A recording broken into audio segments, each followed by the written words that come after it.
രണ്ടാം ഘട്ട വെടിനിർത്തൽ ചർച്ചയ്ക്ക് ഒടുവിൽ ഇസ്രായേൽ സമ്മതിച്ചു.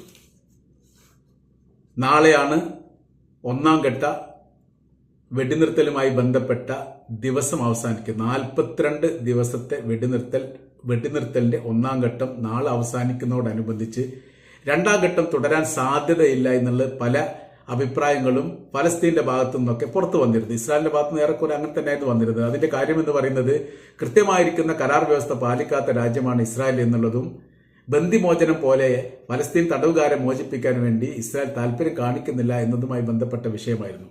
ഇപ്പോഴത്തെ രണ്ടാം ഘട്ട ചർച്ച എന്ന് പറഞ്ഞാൽ നാളെ ഈജിപ്തിൽ വെച്ചാണ് ഇത് ആരംഭിക്കുന്നത്. കെയ്റോയിൽ വെച്ച് ഈജിപ്ത്, ഖത്തർ, അമേരിക്കയുടെ പ്രതിനിധികൾ ചേർന്നുകൊണ്ടുള്ള രണ്ടാം ഘട്ടം ആരംഭിക്കും. അതിൽ നിന്ന് വളരെ പ്രധാനമായിരിക്കുന്ന രണ്ടാം ഘട്ടത്തിന്റെ ആരംഭം എന്ന് പറയുന്നത് ഗസയിൽ നിന്ന് പൂർണ്ണമായിരിക്കുന്ന ഇസ്രായേൽ സൈന്യത്തിന്റെ പിന്മാറ്റം. അതാണ് പ്രധാനമായിരിക്കുന്ന വിഷയമാണ് ആയിട്ട് പറയുന്നത്. രണ്ടാമത്തത്